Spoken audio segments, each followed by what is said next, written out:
World Cup. Fluminense ne Chelsea. Say we two teams ni nyina na on paper. Chelsea ni Fluminense ni. Ubi so obi bia say hwan ana ye favorite so be win ya qualify dia ko final. Me pretty sure say ni padodo na no ebe ka kiro say eye Chelsea boboku no on paper. Nemum in as much as me ni padodo na ya adwen say Chelsea na ye favorite no. Tournament na ekoso wo US no untimi underrated the performance of Fluminense for. How omo fa so qualify ye ekwan omo fa so eyi Inter Milan boboku ni free mu ekwan omo fa so eyi Hilal for ni free mu eye this same Fluminense ana share Hilal for no omo qualify ye Hilal for ni ko share Real Madrid ntimi anhye no eye Hilal for no ana yi Manchester City for free mu enti se Fluminense for etimi yi Hilal for na free ma e kire omo performance a omo so show was a tournament we mu enti se wo ye Chelsea na nipa dodo na tag wo say una we favorite so be win ya qualify dia ko final one untimi underrated eye Fluminense for no ana two untimi ma wutrim enye de the first question abebu sa ho ne say e de na ma Fluminense for na baba be do this stage a so betimi akọ manim akọ do the final kensa wa check your team ne from eye tournament we mu nyina na coach Renato Gaucho obefa bobo no ode omo ba tournament we no ade a mehu se wa ye Fluminense team ne say wa blended experienced guys no and young guys ni together. Enti so mu gina pitch ni so a experienced players no and acting as coaches. Enti sa offer mu goalkeeper Fabio na over 44 years, our vast experience 44 years on the post ni at the moment. O metire ho o motre back no mo bono eye Thiago Silva and also so was our experience at the age of 40 years. O motre back on the same fin or acting as sweeper. So between Ignacio da Silva Ana Gabriel Gomez no Thiago Silva no den experience ne eba we chiro acting as the coach on the field of play edema team friends Fluminense and so far over Thiago Silva performance e tournament we ma ne commanding presence or deba how ye pillar organization and how we faso etoto nyama we chiro no ho no omo obi a we experience and on nkra ne ebo infinfi ho no so no omo Samuel Prito on so that experience or they ba be say mfimfin ho de amomo a mfimfin ho no ono na odi na experience ni di control mfimfin for no a time bia no o control Hercules mo ene sa guys o mo mfimfin ho and the final third in pokra no omo German canoe on so that vast experience so from the goalkeeper see the final third no at least omo player ba could be o experience or the aka the young guys e boa Fluminense bobuko no we sa experience ni free ho ball no omo boni nyina no omo so je ball na omo de to form ni bi omo use omo wings ni because of omo three back no omo ball no and omo use high pressing style enti time bia no omo create chaos at the man opposition team no enti team back a Chelsea for no your favorite Benitez Chelsea for no underrated Fluminense boboku no ade back e ha omo ne say omo nye discipline omo di a lot of cars so far e wo FIFA Club World Cup no Fluminense for the 13 yellow cards it means a Chelsea for at the ball to form no mo the ball ne tata Fluminense for no mo frustrate o ma on be sha asia committee unnecessary fouls around omo penalty box na play advantage e the ama Chelsea but there ba ko ni so obi ref ni say tournament na ekoso wo US no uyi PG bobo ko ni free wo ma consider one goal the next team on time consider goal e Fluminense wa consider just 3 goals enti onbema Chelsea tough time by me to put Chelsea say Chelsea ebe qualify e dia final no akwa share either Real Madrid or PSG every game be a Chelsea abobia no oma a different approach enti ene ye kwa approach a Enzo Maresca and the boys ne beba players ne bi susu benya opportunity etimi asia kan Joao Pedro on so first game for Chelsea ye ready or the on board by Ken me to put him a friend and said Chelsea so be qualify one player Chelsea enye very careful John Arias or no and the creator Edema Fluminense bobuku no by the bia no ene me to put Chelsea say Chelsea betima qualify to the final of this season FIFA Club World Cup me ram into the transfers now what the kind at home with Joshua Kofi champion there no with Crystal Palace say what Chelsea right back position ho na omo 3 players Rhys James Malo Gusto and Joshua Kofi champion na ohwa pecking order na Kofi champion and a third about the right back position Akra so pese unya playing time no Crystal Palace for approach Chelsea say ankomunya abrantie na ombefa ni loan omo kan so omo permanent deal na Chelsea for nya omadwen so ombeton Akra no because Rhys James nankasa na up to date almost rose prani betimaba ana ye say Malo Gusto no so no e prani so sisi enti Chelsea for the omu ye okay say anko benya 3 right backs in case say injury bia seti ina eno na Crystal Palace for say omuni Chelsea was some good relationship bia eba na omunfa player from Chelsea loan na omunya obi ti say Conor Gallagher de no o free Chelsea kobo loan Loftus-Cheek e free Chelsea kobo loan with Crystal Palace nan say ya Chaloba enti sa kwan na omofa so ye Chaloba Loftus-Cheek ana Conor Gallagher de no mpɛ so ye the same thing no mo de ma Joshua Kofi Champon so omo twen Chelsea say Chelsea be mo definite answer say omo de abrante ni be loan e de ama Crystal Palace ana so omo nko Crystal Palace for e twen Chelsea for no uko Newcastle na uko St James Park Chelsea ewo a center back ompɛ so omo ton eye Disasi teams ni bebre na aba Disasi ho Villarreal for aba ho Juventus for aba ho me na uka say the latest team omo so aba Chelsea say omo pe Disasi no eye team e friend say Newcastle per center back no omo tutu omeni na no omo say Chelsea Disasi no eye one player omo nya na ompe no aba be si akan e de ama team e friend say Newcastle enti omo hwe so omo ne Chelsea be negotiate Rasmus Højlund enu amede ne ho nsem bebre de bro say abrante ne say ono de opese otina Manchester na sa Manchester for na nkasa kase ombeton na or you ready to go team a odi ani mpa no eye Inter Milan keme na o ka say AS Roma for so aba Manchester United so omo pe Rasmus Højlund na AS Roma for na omo ba ni nyina no omo so omo pe ni loan enti anka Manchester United emfa abrante friend say Højlund emma AS Roma for ni loan na sa 45 million euros no omo Roma for ntimi nto eno beka ya Manchester for kofa Rasmus Højlund e free Atlanta e wo Bergamo sa time na coach wo ho no e Gianpiero Gasperini se Gianpiero Gasperini na wo AS Roma enti oye ono ana e ka che Roma mpanyimfo say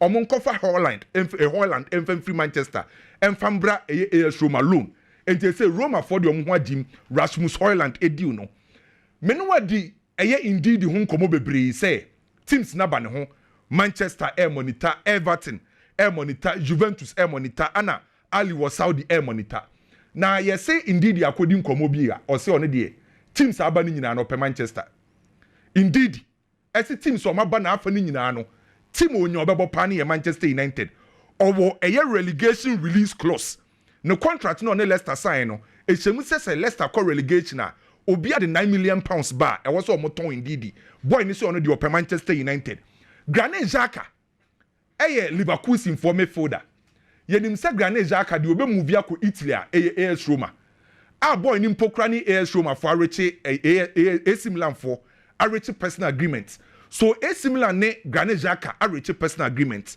ken ye sorry ya Juventus for so omo pe Granit Xhaka omo ma Granit Xhaka enko AC Milan omo Juventus for ni be hia no e wo team e fe ni se Juventus inti Granit Xhaka ombra se AC Milan for ntimi ntuye skana omo Juventus ready to pay na Real Madrid for akra obeye ni video say wa promise Madrid for so betina Madrid 10 years no eye Rodrigo abeto dwa say Real Madrid for eton na Madrid enkoto attack ba Madrid enkoto a winger emba na emum Real Madrid for be use scan dia akoto a deep midfielder so in case say Rodrigo every Real Madrid bobo ko ni ma anko be expect say Rodrigo akodi abeto another winger e dia ba Madrid for say ombe use Franco Mastantuano e wo that area na Rodrigo wo no na says can no invest e wo central midfielder enti Rodrigo mo ton na ni sika no mo mfa nkoto attacker and as a forward line player emfa mba Luis Diaz de metete ne kire say in case say otimi movie eko either Bayern and as a Barcelona Liverpool for first target Anthony Gordon of Newcastle Liverpool for first target say in case Luis Diaz a free Liverpool bobo kunima only if the main sentence the underlying sentence near say only if say Luis Diaz a free Liverpool for main target Anthony Gordon or your long-term admirer Edma Liverpool bobo kuno omo decide say anka Sadio Mane kwa anko no anomba ko fanda be replacement enti Anthony Gordon ebetima your possible replacement Ediama Luis Diaz na AC Milan for ken omo per striker ene Obete Vlahovic ade beche no akra me de Victor Boniface edin by onim say AC Milan for say omo de Mateta and Nicholas Jackson aka omo list ne ho possible strikers are AC Milan for person omo sign no Omode Mateta of Crystal Palace, Nicholas Jackson of Chelsea, Eddie Aka AC Milan, omo list of strikers, some person omo sign no. Enti omo heso betimenya Nicholas Jackson, anasa Mateta, emu baako. Newcastle for so say Callum Wilson na we free bobo ni ma say oye free agent no. Ombetima kofa another free agent. Eye Dominic Calvert-Lewin. Eddie aba be say Newcastle bobo ni. Enti Newcastle for so possible replacement for Callum Wilson. Another free agent, Dominic Calvert-Lewin. Liverpool for Ken. Ameki Bibia Clay Ediama Giovanni Mana. Giovanni Mana, ana ye sporting director Edema Napoli Bobuku no. Ana Liverpool for akachi omo say. Omo Liverpool for no omo ya we say. Darwin Nunez aka yes extra Napoli for. No omo Liverpool for no pokra enim say Darwin Nunez ese obete ne salary no so abeje 5 to 6 million euros a year e wo Napoli Bobuku nim. Ana ma ka che Giovanni Mana say omo koto Darwin Nunez e dey free Portugal no. Omo tuya 75 million euros. Wabebo season e kakra. Ebo no eye 65 to 70 million euros. Enti sa 50 million no omo de buy plus 5 million no omo nje. Napoli for prepare another bid e de akoma Liverpool for no. Omo reject sa 55 million euros no. Sa 55 million euros no emu 50 eye guarantee fee. And emu 5 eso so eye add-ons. Mena o ka say AC Milan for replacement for Theo Hernandez. Na omo si omo beko Girona. Abrante ne friend say Miguel Gutierrez a o si akande ma Girona no eno na AC Milan for say on person kofa Abrante no be replacement edema Theo Hernandez AC Milan for form de kono 25 million euros anom de koma Girona na saa di uni bema Real Madrid for benya 50% of sales no because Abrante no at the time of free Madrid akọ Girona no na Madrid say Girona for ton na mu 50% AC for at the 25 ekọ na AC Milan ho abiem omo so omo wogidie say Barcelona ba be fa Rafael Leao minim gidie no omenya no Barcelona ma make ne clear say omo wing on be sign no entra 60 million euros AC for say chenchino omo gidie say de keka kono omo ntimi nsan Luis Diaz ana Rashford enyo omo main target but omo gidie say transfer no be wie no na Barcelona for the offer ba say omo pe Rafael Leao na Victor Osimhen ene Galatasaray nkomo no ken ma memfa bimbo Galatasaray for nya agye atum say omba kotua the final release clause 75 million euros. Na initially 65 million euros na Galatasaray de coin na Napoli reject ye no. Na omo he say ombetima negotiate.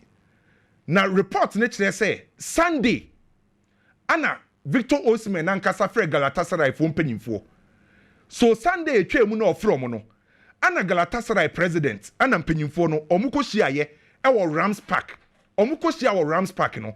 And omo decide say omba kotua release clause no 75 million euros but omo de 3 years and betua every year bi no betua 25 million euros and omo de 3 years and betua 25 million euros every year bi no mari wie no mame bobo so ma inkuku ne Bayern de no watete hu bibre mame ma figure na ewom no Bayern for initial fee on person de come Chelsea 35 million euros add-ons 5 na akwa 40 and na Bayern for person de come Chelsea Magay Newcastle for some money nko Liverpool almost the 45 for call. Okay. For Magay. Meno ka say Malaysia. On say Manchester almost obi ampe. And on a Malaysia agent akọ catch Chris Celtic for our Scotland say almost the 3 million pounds kokra na on betimi enya Abrante no. Me no wo wie ni mpokra no. Andre better. Epese oye move bi for ebereche eze. Eska and a player. And he is a player and a defender. Enti Arsenal forces a release clause of 68 million pounds no. On person mutua kakra no the player aka ho. Initial installment no so me say anka every year bia no on betua 20 million pounds. Crystal Palace for so monpe. Latest offer Arsenal dey kono cash plus a player for a bereche eze. Wo Kwame Jela ye better was say Edolson bre na be rem kakra mame. Where I say the attorney say you see I have been monitoring what is happening at Real Madrid. Now, let me say this and let me also rope you in this conversation. Previous season, I say Vinicius Junior, as I said, the Ballon d'Or, the man, no, say 24 goals, 9 assists. That's like 33 goal involvement. Season yeah, we are closing the door. See, 22 goals, 16 assists, 38 goal involvement. But what did me say? In terms of goal involvement, Vini has more goal involvement this season than Safene is on the Ballon d'Or. If it is about matter of goals, enka conversation we yanka Vini has some. But now Vini has the numbers, but the impact is less. Nkobana mini udi no what I say. Say a number say dia Vini or numbers no, but the impact of Vini anka benya or Madrid team in no. Every single time bana ever from. Inti Saoye Xavi Alonso. Any fonina mi ye check kakra wo pre-season ni say mini pre-season ya ye boya. Look, the decision to let one player go no ebeden. Say me sure Xavi Alonso ball no mo ball na say enye get the ball to Vinicius Junior, get the ball to Kylian Mbappe. Now let's possess the ball. Let's control the ball. Let's carry the ball. Into Vini is going to have less impact than what he had last year. And I said previous season, yeah. Gonna me didn't know what I said. Because you see, time Mbappe you know. Carlo Ancelotti was get the ball to Vini. Let Vini have the space. Give him the ball. And the more normal lose matches, baby. No. And yes, I know lose. And the more Champions League. I know son and Andrea Moshe and Abasa. And the also son and them also son was and so soon more Champions League. Also one was so when Kylian Mbappe came to the conversation, his impact reduced. And then I'm saying, Muhammadu Meniasha Xavi Alonso, Nancy Yamana, oh, you know, Vini Bobo ni be pa, but the impact, and said, I yes, yes, sir. But what did the Micho yasi? Now, says I, Rodrigo Goes, Hendrick, I was a Bakufi club with the Boko. Because says I don't see Madrid selling these two boys together. Because Madrid in Yana being so called striker be a either Hendrick leaves on loan or Rodrigo Goes leaves. In Vinicius Junior conversation, yeah, a word of the mark, but this year he needs to understand his role. He might be scoring goals, but the impact our Madrid team, it might be less. And I want to stress my words word, might be less. Well, yeah, moving on. The attorney say, pay attention to Fluminense phone. The last time I measure against Inter Milan, and a water break be by, you could see Thiago Silva catch the coach Ghana Gaucho say, coach, when it's 62 when you now Thiago Silva catch the coach and say, let's change the system. Eba gwenimu and o translator say or catch a coach is almost a system, you know. Now Omuma John and Ross Emma inside and a coach in the ball tinku they switch the system.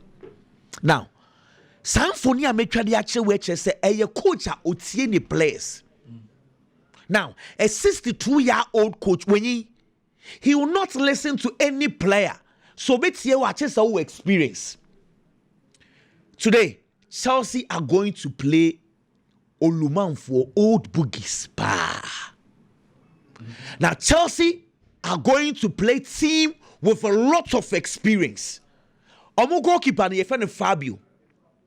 Ken, under 17, 1997. Tima coach Afranedi Ekoi Aziz Ansa Atram Awulukwe Hamza Muhammad. So many names I born bo. When him goalkeeper now or Dadima Brazilian national team no nie. On the down. Yefene Fabio. Ushe television no so. Ken says hey Fabio on the da go Edema Fluminense with 44 years. 44. Onye Fabio no. 97. Just Aziz and some omunai kronkaida or two na nine omunyina. Sa team no na Matuzalem sa okay sa boy no. Ronaldinho mo team omunyina ejai akweda so bobo. Fabio 44 years and ne obedago September ko 45 years on the dago de ma Fluminense for no. The Obomo right wing back Xavier we did 35 years. Center back no Thiago Silva we did 40 years. We go. Omba for no betimi anya omo age na mame. Back on 5 at the back. 5, okay. 5 plus the goalkeeper. Okay. 200 years. My year calculations, 200 years. 200 years. On back 5. No? Back 5. 200 years. How many face each other? That's your eye. Okay. Yeah. Trust. But the interesting thing is that 200 years, could have 3 clean sheets this tournament. Inti, Kofono Bono Mobono, Omunim says, I want any new bebreu, but they play with a lot of experience.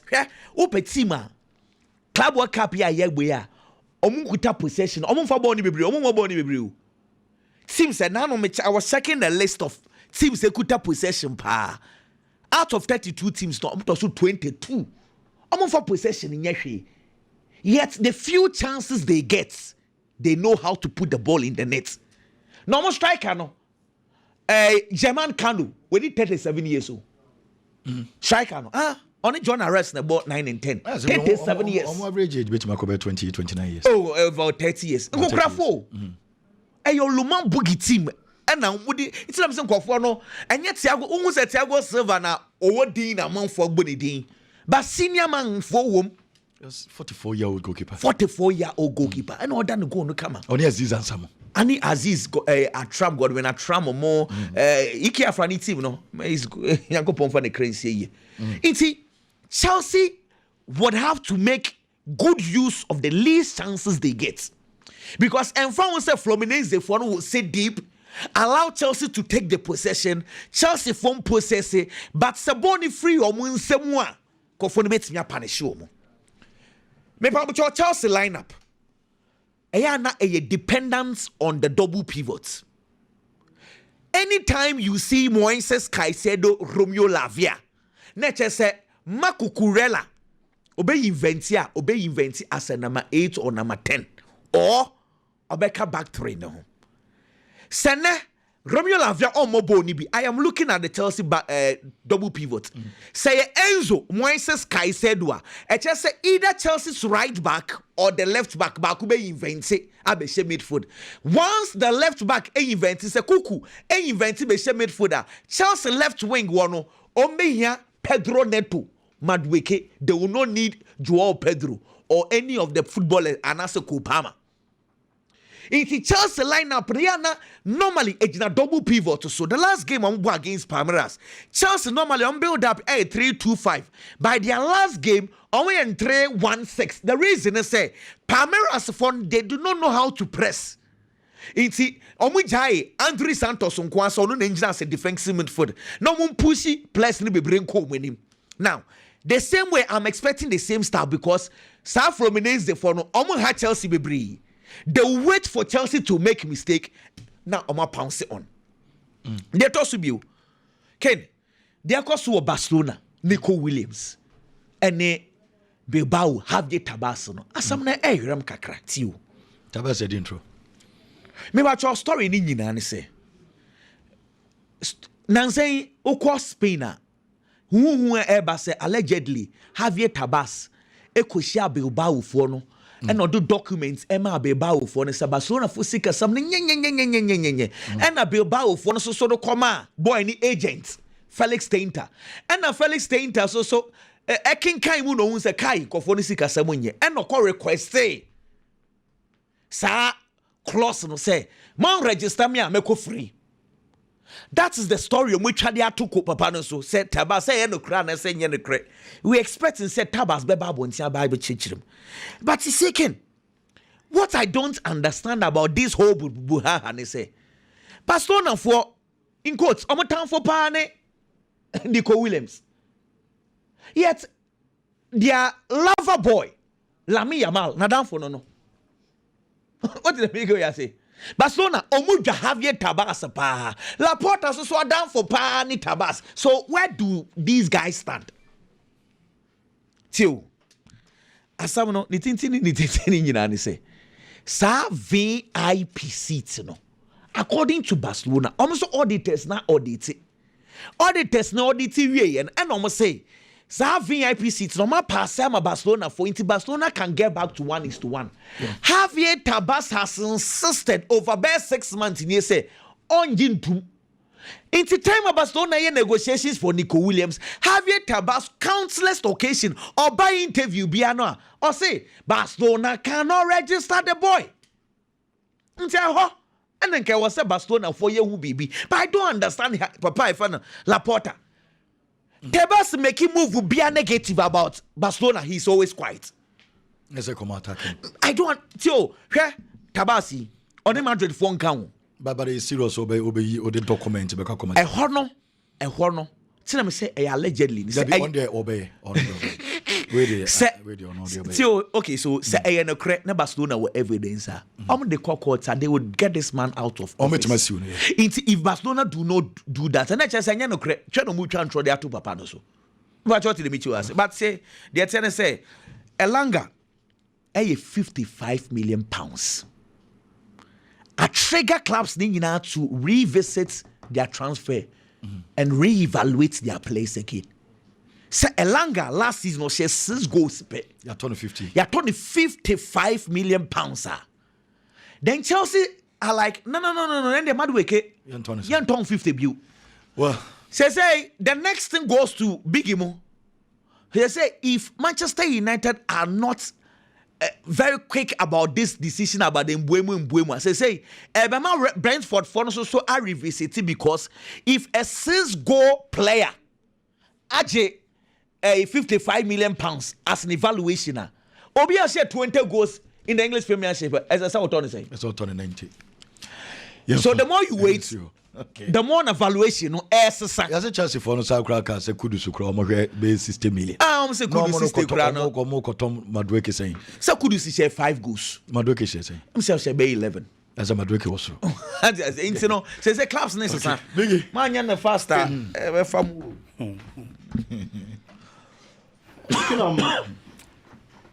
Chelsea Ball Club World Cup.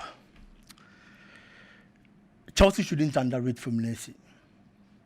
Adeba ni say Chelsea ye dano no. Fluminense. Yes. Okay. And it's a Chelsea underrate yomo. We've said say Chelsea teams are bonny teams are for. But Russia pass of Fluminense ni baby free banana. Teams are Fluminense abo. We shouldn't forget the Fluminense na ye can once one the Inter Milan frame. Inter Milan team no unti convince me say your team is weak. The only difference and I said there have been a technical change. Inti and no any bad dia obijina swaka. But it is a strong team. Fluminense in a uni frame. Al Hilal ni Manchester City frame. Omu wie ye no. Omu be share Fluminense. And a Fluminense e Al Hilal frame. So that is the kind of part of Fluminense bobo ko ne nam so awadeba. So it is not a side that is weak. Match Chelsea underrate yomo. That is number 1. In the last 11 matches Fluminense are working, they are unbeaten in all competitions. In almost last 11 matches. Oh yeah, only free one man. In the last 7 games they have played, Oma keep 5 clean sheets. And your team are defensively, Oma are very solid. And you could share such a side. And fun say, oh, kwa game and form. Debbie, it is a very difficult game. And you move in 7 months for a Chelsea won tournament to Emu. Such Chelsea both teams say you weak. I feel that this is the time Chelsea improving functional will be. Said they are meeting a stride, they are strong. Now Chelsea able to me a bit of I expect the quality now Chelsea Kitano about to bear. It wouldn't be an easy game. In the last 4 matches Chelsea has played, Emu 3 Chelsea are conceded. It is a side that easy some concede a goal based on the last 4 matches they have played. It's clearly Fluminense is where they are. That is where the focus of Chelsea should be. Almost draining John Ariaso. He's a tormentor or hard. Almost stopping the attack of Fluminense in Fasubi and Maso. Chelsea beat me any day. I'm expecting Chelsea to win at least by 2-1. Ken, moving on Barcelona. Transfer window bia. Obia set targets or plan A. No wako B. No wako C. Washeshe because when him say beat me abase be faili. Me nya de me hwehwe no but se menya na me ma position na ho e was me pro bi ba be shem and so therefore Barcelona had a plan. It started from Nico Williams. Omo pro bi was left wing position honum. It was possible senka Nico Williams ba even the structure of Barcelona and the placement of players on the field of play betimi asesa Abrante number and then Luis Diaz de ba be famu and also so Liverpool catch o mo senya de o mo beton. Oh yeah, no, Eddie Free one ma. Marcus Rashford nom any idea nyina. Omunsu din eba benenemu.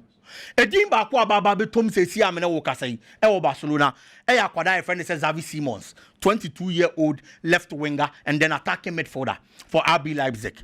So what follow Bundesliga no wa he ball akwada ne ba. Who sa akwada ne mode mo osro. A lot of clubs say akwada ne services omo pe. Problem e wonum se si has been the price tag of the player. Omo value around 80 million euros. Barcelona nye ready so betu ya sika no but nkomo betimi akoso ama price tag no ma lowa no no ma fa akwada no enso de na baba be piem Barcelona boboko ni mu onye obi abeka so ba be command the sport e Barcelona said the nkana ye count Nico Williams de se nko ba ya the left wing position no obetimi ababa be boni pushi Rafinha e the number 10 anase mfimfin there be Xavi Simons de ntisa obetimi ababa be ye backup but a very good one for that matter. The left wing position Otimibo. Osanzu Timibo the number 10 position in place of Dani Olmo. Obetimi aginem no body ama Barcelona boboko no. Uye no ni free one ma. E to da ya born as a false 9. Of which ni nyina Osanzu Timi ginem na obo. It is a Barcelona nya no wo team ni mu a. Wanya Nico Williams, wanya Luis Diaz. But he's even gotten someone who gives you a lot of options than Nico Williams and Luis Diaz. And in terms of numbers he's been there. Last 2 seasons, Osha 10 goals in the Bundesliga. Last season, he 8 goals and assisted 11 times. He's a player. The money was show. Now very good. C'est Barcelona Nyanwa. And we shouldn't forget that he's a player who started from the Barcelona youth team.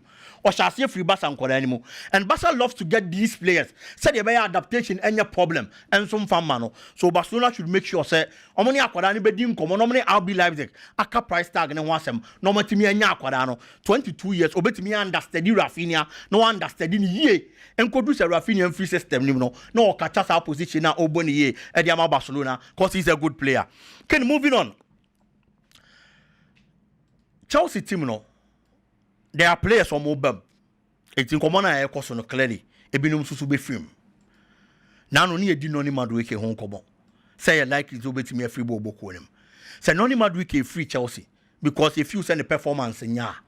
Then there are other players say possible someone to be free on them because no ni Madueke at Chelsea has been a better player than them. Players ni be any Christopher Nkunku. Christopher Nkunku eba Chelsea 2 seasons in here. The first season of Chelsea Ken Obano, there was huge expectation now akwadana so. Oberu Chelsea pre-season and Okoko Prae. Time and a whole tunnel. It was in December and I bought almost half of the season every year. And I whole tunnel the debut game the match Chelsea. That season, which was last 2 seasons, about 11 matches in the league that the match Chelsea. Injuries near the end of the or share 3 goals from those 11 matches. Chelsea supporters if you say player wababenya injury. Na niema nkonkan ya mfama no obe ra Chelsea boboko nim na wo 11 matches what me anya 3 goals there so following season or ya fit no nya lot of games the match Chelsea boboko na the performance ni be kosoro akwada ni be ra boboko nim no performance na anya sa the following season last season about 27 again 3 goals and also share the match Chelsea boboko no e wo league ni mo it's in the certainly performance and supporters they share numbers some expected so the be ma no amasa say see our report say Bayern Munich after so messing out on a so the top players are not open or they are draining attention in Nkunku so. People are questioning why because some of you say Nkunku more than money. But because when you're Rafael. Yes. When you're Liao. Luis Diaz ayedin. It was switching attention because he needs to be able to be able left wing or no man other options anymore. No be on Jao Felix. Ken Jao Felix is a bad player. And I say he has that kind of hype. But stage woman. On your club pressure wom. Okay. On your club on be respect no. No bona anko yem pass to ya didn't be jinama bono get it back to the best of form. There is a lot of pressure over Bayern Munich. Supporters no more problem no. Me feel that this deal is going to be good for Nkunku because Premier League ni be aya den dia ma akwada no. Eye no kre. But in the Bundesliga, na Nkunku numbers or dem awosoro. We shouldn't forget that in the last season of Bundesliga ni Mansana over Chelsea. O she 16 goals in the Bundesliga. On the top scorer our Bundesliga nim sa season no on in the class 4 krog and the chair he was the player of the season in the Bundesliga and a Chelsea kokoto ne buy wabo France wabo England wabo Germany but baby I want the best of football na Germany abra we see a kind ma RB Leipzig boboko no etienne So about Chelsea na neman konkan. Na a team from Germany where we establishing about good football Gini Ding and Sana Chelsea ko tono na ba. I was a brand yen in Temnoko because a honey baby or boy establishing it and he knows the Bundesliga terrain very well. Before the last season, our baby before about Chelsea make us no top scorer. So season so no 20 league goals our Bundesliga anymore. As an attacking player. And certainly it is a field that can onim ho ye pa. And I believe going back to the Bundesliga is really going to help the player at this moment. Because Chelsea, no weak numbers, no. Yes, and yet. But he did way better than Nkuku. How more manako, now how much more? It won't finding a way out. That's a buy and a bar. Uncle, no conconya be more, no get back to the best of form. Kakrabi on a Troy Dini. Or say the purchase of Zubimendi to a year Arsenal. Or few say on your impact. So I had the top 6 teams. Premier League, many of defensive midfielders are. Obetimini Abrante and I agony. Liverpool wineable, a Gravenbeck. Chelsea wineable, a Caicedo. Man City, a Rodri. Aston Villa, a Amadou Onana. Newcastle, a Bruno Guimaraes. And an Arsenal, a Thomas Partey. Who had teams when you defensive midfielders in India, Adia Bakune ran it through. Omu defensive midfielders, omu robust, omu bobo gidi, hard tacklers. Because it is believed a Premier League, you know, it needs a lot of energy, any high intensity. But there are players at stages. Those players. Or Arsenal born or Mobonoa. Or Pessoa Babe uses Rumendi as a deep lying playmaker. It is already the trend of defensive midfielders. I was a Premier League in media. Obakasa Branty need to me more. But Arsenal coach, you know, a Spaniard, no. I ready so better and style to fit the player.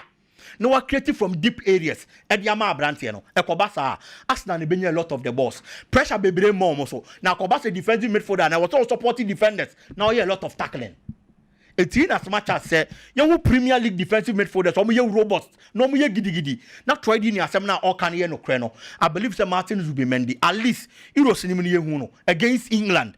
Time of Birmingham in the second half, he played against an English team. Now you're dominated by a lot of English boys from the Premier League. Or excel here.